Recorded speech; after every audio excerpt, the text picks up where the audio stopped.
ہر قسم کی حمد و ثنا کبریائی بڑائی اللہ سبحانہ و تعالیٰ کے لیے ہے۔ بے شمار درود و سلام اللہ کے آخری نبی احمد مصطفیٰ محمد مصطفیٰ صلی اللہ علیہ وسلم پر، رحمت و بخشش کی دعائیں ہوں صحابہ کرام، تابعین اعظام اور محدثین کرام کے لیے۔ قابل احترام بزرگوں، نوجوان دوستوں، ساتھیوں، پیارے بچوں اور میری پردہ نشین ماں اور بہنوں، اللہ رب العالمین کسی کو ایمان اور عقیدے کی دولت سے مالا مال کر دے، اس سے بڑا خوش نصیب انسان اس دنیا میں کوئی نہیں ہے۔ اور اس کے بعد ایمان اور عقیدے کی اصلاح کے ساتھ ساتھ، اس کے پختگی کے ساتھ ساتھ اللہ تعالی عمل کرنے میں مخلص بنا دے، یہ اس سے بھی بڑا درجہ ہے اور اس سے بھی بڑا مرتبہ ہے۔ اس لیے کہ ہم اور آپ بارہا اس بات کو سنتے رہتے ہیں کہ کسی بھی عمل کے قبولیت کے لیے نیت یہ ضروری ہے، بغیر نیت کے کوئی بھی عمل قبول نہیں ہوتا ہے۔ نیت کے تعلق سے اللہ کے نبی جناب محمد مصطفیٰ صلی اللہ علیہ وسلم کے فرمان کو آپ بارہا سنتے رہتے ہیں، اور شاید جو ہے زبان زد ہو وہ ہمارے، انما الاعمال بالنیات، کہ عمل کا دار و مدار یعنی عمل کے قبولیت کا انحصار نیت پر ہوتا ہے۔ ہماری نیت جیسی ہوگی ویسے اس کا ہم کو فائدہ ہوگا۔ یہاں نیت میں بنیادی طور سے دو باتیں سمجھنے کی ضرورت ہے۔ ایک تو یہ ہے کہ نیت جب ہم کرتے ہیں تو نیت میں سب سے پہلی چیز جو مطلوب ہے وہ یہ ہے کہ ہم نیت کر کے عادت اور عبادت دونوں کے درمیان تمیز پیدا کرتے ہیں۔ یہ سب سے زیادہ ضروری ہے کہ ہم کوئی عمل عادتاً کرتے ہیں یا ہم کوئی عمل عبادت کے لیے کر رہے ہیں۔ ہم نہا رہے ہیں، غسل کر رہے ہیں، غسل کرنے سے مقصد اپنے بدن کو ٹھنڈک پہنچانا ہے یا اپنے بدن کو پاک و صاف رکھنا ہے، یا اسی طرح سے غسل کرنا مسنون ہے اور اللہ تعالیٰ نے اس کے رسول نے طہارت کی تعلیم دی ہوئی ہے، اس اعتبار سے اور اس نیت کے ساتھ ہم کرتے ہیں تو ہمارا نہانا بھی کیا بن جاتا ہے؟ عبادت بن جاتی ہے۔ تو ایک تو عادت اور عبادت کے درمیان تفریق کرنے کے لیے ہم کو نیت کی ضرورت پڑتی ہے۔ ہم اگر اعضائے وضو بغیر کسی ارادے کے وہاں وضو خانے پر بیٹھ کر کے دھل رہے ہیں اور وہ سارے عمل ہم انجام دے رہے ہیں جو ایک وضو کرنے والا انسان کرتا ہے، لیکن آپ کا مقصود کیا تھا؟ بہت گرمی پڑ رہی تھی، باہر سے آئے، ہاتھ پاؤں چہرہ ذرا دھل لیں، تھوڑا سا عضو ہمارا ٹھنڈا ہو جائے گا، تو آپ وضو کرنے والے نہیں مانے جائیں گے، آپ باوضو نہیں مانے جائیں گے، اس لیے کہ آپ کی نیت جو تھی، آپ نے عمل وہی سارا انجام دیا جو ایک وضو کرنے والا انسان کرتا ہے، لیکن چونکہ آپ نے عادت اور عبادت کے درمیان تفریق پیدا نہیں کی، اس وجہ سے وہ عادت تو رہے گی لیکن عبادت نہیں بن پائے گی۔ ایسے ہی تمام اعمال ہیں، یعنی ہم جو بھی عمل انجام دیں، یاد رکھیے ایک مومن کے لیے اللہ رب العالمین کا بہت بڑا احسان اور فضل ہے کہ ایک مومن چاہے تو اس کی زندگی میں انجام دی جانے والے سارے اعمال اس کی عبادت بن جائے۔ ہم سودا سلف خریدنے کے لیے باہر جاتے ہیں، مارکیٹ میں جاتے ہیں، بازار پر سبزی منڈی میں جاتے ہیں، اگر ہم یہ سوچ کر کے جائیں کہ ہمیں ہمارے بال بچوں کو رزق حلال کھلانا پلانا اور گھر کے جملہ ضروریات کی تکمیل یہ ہماری ذمہ داری ہے، اس لیے کہ اللہ اس کے رسول کا پیغام یہی ہے۔ آپ یہ سوچ کر کے اگر سودا سلف کے لیے باہر جاتے ہیں، دکان پہ جاتے ہیں، مارکیٹ میں جاتے ہیں، تو یاد رکھیے یہ چیز ہماری کیا بن جائے گی؟ عبادت بن جائے گی۔ جتنا وقت آپ اپنے گھر سے نکلے، مارکیٹ میں گئے، سامان خریدا، سامان خرید کر کے گھر پہ آئے، یہ جتنا وقت آپ کا گزر رہا ہے یہ وقت آپ کا عبادتوں میں گزر رہا ہے۔ ہم کھانا اس مقصود سے کھا رہے ہیں اور اس مقصد سے کھا رہے ہیں کہ یہ جو ہم کھانا کھائیں گے ہمارا بدن تندرست رہے اور ہمارے صحت پر اثر نہ پڑے اور ہم بیمار نہ ہوں، طاقت رہے بدن میں، تاکہ اللہ رب العالمین نے جو ذمہ داریاں ہمارے اوپر عائد کی ہیں صحیح طور سے وہ انجام ہم دے سکیں۔ یاد رکھیے ہمارا کھانا، ہمارا پینا، ہمارا سونا، ہمارا جاگنا یہ ہمارے لیے کیا ہے؟ عبادت ہے، بشرطے کہ ہم عادت نہ سمجھتے ہوئے اس کو عبادت میں تبدیل کر دیں۔ تو نیت جب ہم کرتے ہیں تو نیت میں عمومی طور سے تمیز پایا جاتا ہے، آپ کرتے کیا ہیں، کیا کرنے جا رہے ہیں اور کس لیے کر رہے ہیں۔ عادتاً کر رہے ہیں آپ کو کچھ نہیں ملے گا، لیکن وہی عمل آپ عبادتاً کر رہے ہیں اس پہ آپ کو اجر مل جائے گا۔ اور دوسرا مرحلہ جو آتا ہے کہ آپ نے جو کام عبادت کے بطور کی ہے آپ نے کس کے لیے کی ہے؟ ایک تو یہ ہو گیا کہ تمیز ہو گئی کہ آپ نے عادتاً کوئی عمل کیا ہے، عبادتاً کی ہے، عبادتاً کی ہے، ٹھیک ہے۔ اب مقصود دوسرا جو ہے، دوسرا اسٹیپ یہ آتا ہے کہ آپ نے جو عمل کیا ہے عبادت کے بطور کس لیے کیا ہے؟ کس لیے کیا ہے؟ اللہ کو راضی کرنے کے لیے یا اسی طرح سے گھر والوں کے لعنت ملامت سے بچنے کے لیے؟ اگر سودا سلف لانے نہیں کہ بیوی بھڑک جائے گی، گھر والے بھڑک جائیں گے، یا اسی طرح سے رشتہ دار یہ کہیں گے کہ کچھ نہیں کر رہے ہیں، تو آپ لوگوں کے لعنت ملامت سے بچنے کی خاطر کوئی کام انجام دے رہے ہیں، نماز کو نہیں جائیں گے، دوستو احباب کیا کہیں گے؟ کیسا آدمی ہے نماز کو بھی نہیں جا رہا ہے۔ تو اذان ہو رہی ہے نماز کو آ جا رہے ہیں، اس لیے کہ لوگ نہ کہیں کہ بے نمازی ہے۔ تو آپ کسی گناہ سے کس لیے بچ رہے ہیں یا کوئی نیکی آپ انجام کس لیے دے رہے ہیں، اس میں تمیز ہونا بہت زیادہ ضروری ہے۔ اللہ کے ڈر سے یا لوگوں کے خوف سے اپنا مقام، اپنا مرتبہ لوگوں کی نگاہ میں آپ بنانا چاہتے ہیں یا آپ اللہ رب العالمین کی قربت اور رضا چاہتے ہیں؟ جب تک اس چیز میں تفریق نہیں ہو سکتی ہے ہوگی تب تک جو ہے یاد رکھیے کہ ہمارا عمل کوئی بھی اللہ کے بارگاہ میں قبول نہیں ہوگا۔ اور اسی کو کہا جاتا ہے اخلاص، اسی کا نام ہے اخلاص، کہ ہم جو بھی عمل انجام دیں مقصود اس سے اللہ رب العالمین کی قربت اور اللہ رب العالمین کی رضا ہو۔ تو اخلاص یا خالص، خلوص، یہ جو کچھ بھی بولا جاتا ہے عمومی طور سے قرآن عزیز کے اندر، لفظ اخلاص اپنے روٹ ورڈ کے ساتھ یعنی مشتقات کے ساتھ تقریباً 31 مرتبہ اللہ رب العالمین نے استعمال کیا ہے۔ 31 مرتبہ اس لفظ کو استعمال کیا، کہیں کہیں دوبارہ ایک ہی آیتیں اور ایک ہی مفہوم دوبارہ کئی بار آئے ہوئے ہیں۔ تو اب سوچیں کہ کتنا زیادہ اہم ہے۔ وما امروا الا ليعبدوا الله مخلصين له الدين، تمام انبیاء کو اسی بات کی تعلیم دی گئی کہ دین کو اللہ کے لیے خالص کریں۔ تو خالص یا اخلاص یہ اس کا معنی کیا ہے؟ اس کا معنی عام طور سے عام الفاظ میں اگر آپ سمجھیں تو اس کا معنی ہوتا پیور، جس میں کسی چیز کی کوئی ملاوٹ نہ ہو، جو چیز اپنی اصل حقیقت کے اوپر ہو اسی کو آپ خالص بولیں گے، پیور بولیں گے۔ ملاوٹ ہو جائے تو آپ اس کو خالص نہیں کہتے ہیں، اس کو آپ ملا ہوا یا ملاوٹ والی چیز آپ اس کو کہتے ہیں۔ اور یاد رکھیے میں نے جو آیت پڑھی ہے یہ سورۃ النحل کی آیت نمبر 66 ہے۔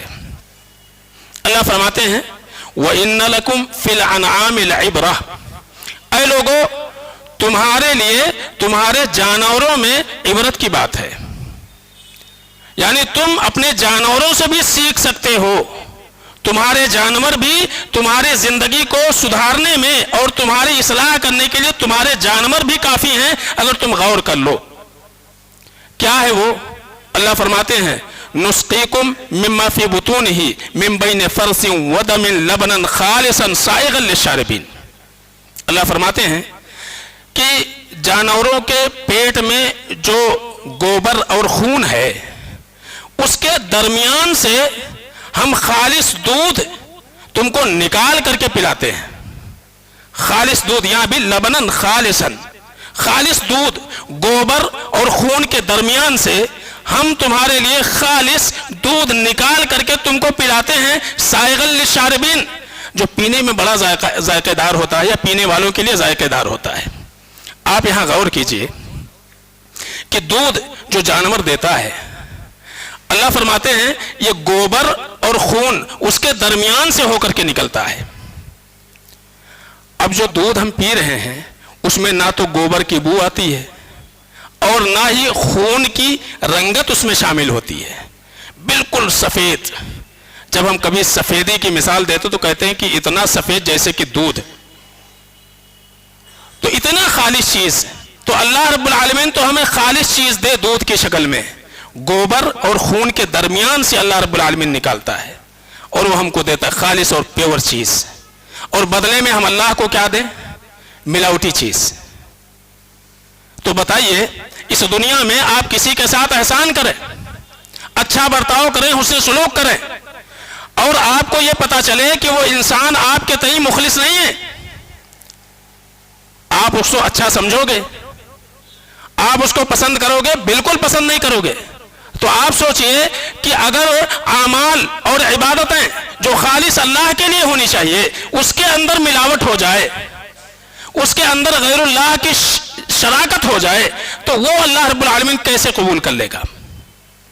اگر ہمارے اندر شہرت طلبی بھی ہو اور ہم اپنا نام اور شہرت بھی چاہیں تو اس عمل کو اللہ رب العالمین کیسے قبول کر لے گا؟ جبکہ اللہ رب العالمین تو خالص چیز ہمیں دے رہا ہے، نہ تو گوبر کی بو اس کے اندر آ رہی ہے اور نہ ہی رنگت آ رہی ہے. یہاں سمجھنے کی چیز یہ ہے کہ عمل انسان ایسا کرے جو کسی کو نظر نہ آئے، اور کام جو انجام دے وہ خالص اللہ کے لیے کرے، وہ لوگوں کو سنائے نہ، لوگوں کو بتائے نہ.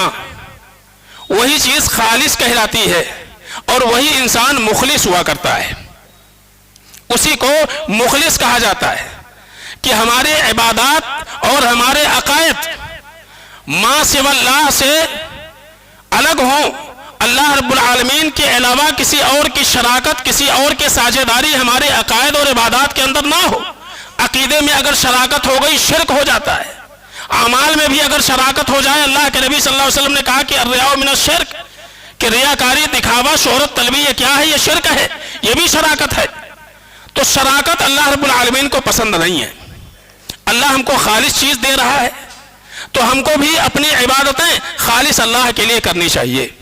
اور اسی لیے اہل علم نے ایک بات کہی ہے کہ ایک انسان جب اللہ رب العالمین کی عبادت کرے اور اس دنیا میں زندگی گزارے تو وہ انسان اپنے آپ کو ایسا سمجھے کہ وہ ایسا غلام ہے جس کے غلامی کا یہ تقاضا ہے کہ وہ اپنے مالک سے اجر نہیں چاہتا ہے، وہ اپنے مالک سے کوئی اجر نہیں چاہتا ہے، بلکہ خالص وہ چونکہ اپنے آپ کو غلام سمجھ رہا ہے اس لیے غلامی کا تقاضا یہ ہے کہ اپنے مالک کی غلامی کرے، ہو نہ یہ کہ وہ نہ کہ وہ اپنے مالک سے کیا چاہے؟ معاوضہ چاہے. ہاں مالک اس کو معاوضے کے طور پر جو کچھ دے دے وہ کیا ہوگا؟ وہ فضل ہوگا اور احسان ہوگا. اور یاد رکھیے ہم جو کچھ اعمال انجام دیتے ہیں، اللہ کے نبی جناب محمد مصطفیٰ صلی اللہ علیہ وسلم کے وہ فرمان بھی ہمارے ذہنوں میں ہوگا کہ اللہ کے نبی صلی اللہ علیہ وسلم نے کہا تھا کہ کوئی بھی انسان اللہ رب العالمین کی جنت اپنے عمل کے بدلے نہیں پائے گا، کیونکہ اللہ تعالیٰ نے اس دنیا ہی میں اتنی نعمتیں ہم کو دی ہوئی ہیں کہ اس نعمتوں کا ہم حق ادا نہیں کر سکتے. اللہ کو کیا پڑی ہے کہ اللہ رب العالمین اس سے زائد آپ کو جنت میں داخل کر دے؟ تو جنت یہ خالص اللہ رب العالمین کے رحمت کا مظہر ہوگا، خالص یہ فضل ہوگا، یہ احسان ہوگا کہ ایک مالک خوش ہو کر کے آپ کو کچھ چیزیں دے دے تو یہ فضل اور احسان ہے. تو جو عمل کرنے کے بدولت جو نیکیاں، جو اجر، جو ثواب اللہ اس کے رسول نے بیان فرماؤ کیا ہے؟ یہ تفضل ہے، یہ فضل ہے، یہ احسان ہے اللہ رب العالمین کا. ورنہ ہماری زندگی کیسی ہونی چاہیے کہ ایک بندے کی طرح سے، ایک غلام کی طرح سے ہم وہ کرتے جائیں جو اللہ رب العالمین نے ہمارے اوپر واجب کیا ہے، اور ان تمام کاموں سے اپنے آپ کو بچائیں جن سے اللہ اس کے رسول نے منع کیا ہوا ہے. بلا معاوضہ کے ہم کچھ نہ چاہیں، اپنے رب سے کچھ نہ چاہیں، لیکن جو کچھ ہمیں ملے یا جو کچھ اللہ نے دینے کا وعدہ کیا ہے کیا ہے؟ فضل اور احسان ہے. ایسا نہیں ہے کہ ہمارے نیکیوں اور ہمارے اعمال کا نتیجہ اور انجام ہے وہ. تو اس چیز کو ہمیشہ یاد رکھیں. اسی طرح سے آپ دیکھیں کہ قرآن عزیز کے اندر اللہ نے کیا فرمایا؟ قل ان صلاتی ونسکی ومحیایا ومماتی للہ رب العالمین. پوری چیز کو اللہ رب العالمین نے اس میں سمیٹ دیا ہے. اے نبی آپ یہ کہہ دیں ان صلاتی، میری تمام عبادتیں، وہ تمام امور جس کو عبادت کہی جا سکتی ہے وہ ساری کی ساری عبادتیں، وہ نسخ کی اور میری قربانی کرتے ہیں، مال خرچہ کرتے ہیں. تو جو جائیداد، جو دولت، جو مال کی شکل میں اللہ رب العالمین نے دیا، وہ ساری کی ساری کس کے لیے ہے؟ اللہ کے لیے. وہ مماتی وہ محیایا وہ مماتی اللہ رب، میری پوری زندگی، میری لائف، میرا مرنا، میرا جینا سب اللہ رب العالمین کے لیے ہے. یہ ہے اخلاص کہ انسان اس کی پوری زندگی، بعض لوگ کہتے ہیں میری لائف میری زندگی، میں جو چاہوں جیسے کروں اور جیسے چاہوں جیسے رہوں. آپ کی لائف ہے، آپ کہیں سے لائے ہوئے اس کو ادھار مانگ کے لائے ہوئے، کسی نے دیا ہوا ہے، اللہ نے دیا ہوا ہے. آپ کی لائف کیسے ہو گئی، آپ کی زندگی کیسے ہو گئی؟ یہ اللہ کی دی ہوئی زندگی ہے. تو یہاں یہی کہا جا رہا ہے محیایا و مماتی اللہ رب العالمین، میرا مرنا میرا جینا سب اللہ رب العالمین کے لیے. یہ ہے اخلاص، اس کو اخلاص کہا جاتا ہے. تو اللہ رب العالمین اپنے بندوں سے اخلاص چاہتا ہے. کوئی بھی عمل جب ہم انجام دیں تو کس کو راضی کرنے کے لیے کوشش کریں؟ اللہ رب العالمین کو. اللہ راضی ہو جائے، دنیا کے لوگ خوش ہو نہ ہو، دنیا کے لوگوں کو اچھا لگے نہ لگے، دنیا کے لوگ آپ کی تعریف کریں یا آپ کو برا بھلا کہیں، اس کی فکر ایک مخلص انسان کو کبھی نہیں ہونی چاہیے، کبھی نہیں ہونی چاہیے. تو عمومی طور سے بات چل رہی ہے کہ ایک مخلص انسان کی پہچان اور نشانی کیا ہے. ہم کیسے جانیں گے کہ ہمارے اندر اخلاص ہے یا نہیں ہے؟ بات بہت طویل ہو جائے گی، میں اختصار کے ساتھ 2-3 باتیں آپ کے سامنے رکھوں. پہلی پہچان یہ ہے مخلص کی کہ مخلص انسان جو ہوتا ہے اس کی پہچان یہ ہے کہ جب وہ کوئی عمل انجام دیتا ہے، کوئی کام انجام دیتا ہے، تو اس میں وہ صرف اور صرف یہ چاہتا ہے کہ اس سے اللہ رب العالمین راضی ہو جائے، اللہ کو راضی کرنا چاہتا ہے، اس میں کسی اور کی شراکت کو پسند نہیں کرتا ہے. یہ پہلی نشانی اور پہلی پہچان ہے. آپ دیکھیے سب سے بڑا فائدہ ہمارے اخلاص کا یہ ہوتا ہے کہ اگر ہم واقعی اللہ کے لیے اور اللہ کو راضی کرنے کی خاطر ایک چھوٹا عمل بھی انجام دیں تو وہ عمل ہمارا بہت بڑا ہو جاتا ہے. اور ہم بڑے سے بڑے اعمال انجام دیں، اگر مقصود اللہ کے علاوہ لوگوں کو راضی کرنا ہے تو یاد رکھیے وہ عمل اللہ کی نگاہ میں کوئی معنی نہیں رکھتا ہے. عبداللہ ابن مبارک رحمہ اللہ وہ ایک جملہ کہتے تھے، وہ کہتے تھے کہ رب عمل صغیر تعظمہ النیہ، بسا اوقات ایسا ہو جاتا کہ چھوٹا عمل، بہت معمولی عمل ہے، لیکن وہ معمولی عمل ہمارے اخلاص کی وجہ سے بہت بڑھ جاتا ہے، بہت بڑا درجہ اس کا مل جاتا ہے. اور ورب عمل کبیر تحقرہ النیہ، اور اسی طرح سے بہت سارے عمل جو لوگوں کی نگاہ میں بہت بڑے ہوتے ہیں، بڑا عظیم عمل ہوتا ہے، لیکن نیت میں ہمارے اخلاص نہیں ہے، اس لیے اللہ کی نگاہ میں وہ حقیر ہو جاتا ہے، اس کی کوئی قیمت ہی نہیں ہوتی ہے. فَجَعَلْنَاهُ هَبَاءً مَنْثُورًا، اللہ قیامت کے دن اس پر کوئی نیکی تو نہیں دے گا، اس کو ریت کے ذرات کے مانند اڑا دے گا.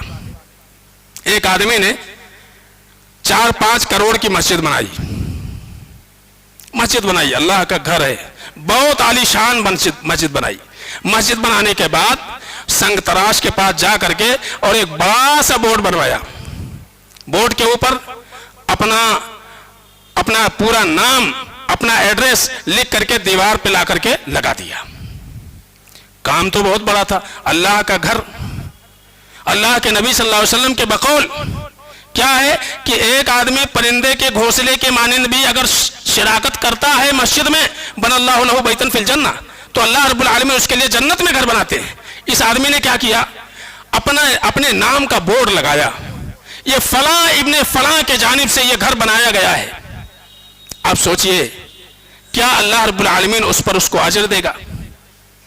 کام تو بہت بڑا ہے، اس نے ایک پیسہ بھی کسی کا نہیں لگایا، سب اپنا پیسہ ہے، اس نے لگایا ہوا ہے. اللہ کی نگاہ میں یاد رکھیے اس کی کوئی قیمت نہیں ہے، کوئی قیمت نہیں ہے، اس لیے کہ اس نے جو لگایا بورڈ وہ وقف للہ نہیں ہے، وہ اللہ کے لیے وقف نہیں ہے، وہ اس لیے ہے کہ لوگ اس کو دیکھا، ارے فلاں نے بنایا ہوا ہے، فلاں نے مسجد تعمیر کی ہوئی ہے، اس کی ساری نیکیاں گئیں. اس کے برعکس آپ دیکھیے اللہ کے رسول جناب محمد مصطفیٰ صلی اللہ علیہ وسلم کے زمانے میں مسجد نبوی میں ایک عورت جھاڑو لگا رہی ہے مسجد نبوی میں، اس کا انتقال ہو گیا، صحابہ نے دفن بھی کر دیا. 2-3 دن ہو گئے اللہ کے رسول صلی اللہ علیہ وسلم کی نگاہ نہیں پڑی وہ خاتون پہ.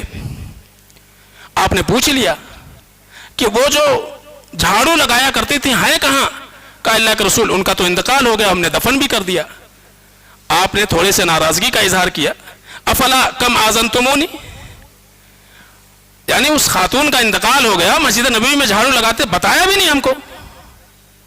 دلونی علی قبرہا، مجھے ذرا قبر بتاؤ، دفن کہاں کیا ہوا ہے؟ اللہ کے نبی صلی اللہ علیہ وسلم کو بتایا گیا. آپ گئے اور آپ نے نماز جنازہ پڑھی، دعا کیا اس خاتون کے لیے. بتائیے، یہ بظاہر بہت معمولی عمل ہے، لیکن نبی کی دعا، اللہ کے نبی صلی اللہ علیہ وسلم نے آگے ارشاد فرمایا. آپ نے فرمایا ان هذه القبور مملوءة ظلمة، کہ یہ جو قبریں ہیں یہ جو ہے تاریکی سے بھری ہوئی رہتی ہیں. قبریں اس میں کوئی روشنی کا نظر نہیں ہوتا، تاریکی سے بھری رہتی ہیں. مظلمة على اهلها وان الله عز وجل ينورها لهم بالصلاة عليهم، اور میرے دعا کرنے سے اللہ رب العالمین ان کی قبروں کو منور کر دیتا ہے. تو ایک خاتون جو مسجد میں جھاڑو لگا رہی ہیں، خالص اللہ رب العالمین کے رضا کے لیے، اللہ کو راضی کرنے کی خاطر وہ جنت میں جا رہی ہیں. اور یہ بڑا سا بورڈ لگا کر کے اپنے نام کا، یہ شہرت طلب انسان وہ یہ سمجھتا ہے کہ مسجد تو ہم نے بنا لی، اتنا عالی شان مسجد بنا، کسی کا 1 روپیہ بھی ہم نے نہیں لیا ہوا ہے، کسی کا نہیں لیا، لیکن لوگوں کی تعریفیں تو لی، لوگوں میں اپنا نام تو لیا. تو اللہ رب العالمین کو اب تمہیں اجر دینے کی ضرورت نہیں ہے، اس لیے کہ اللہ رب العالمین سے جو اجر پانا تھا وہ تو لوگوں نے دے دیا.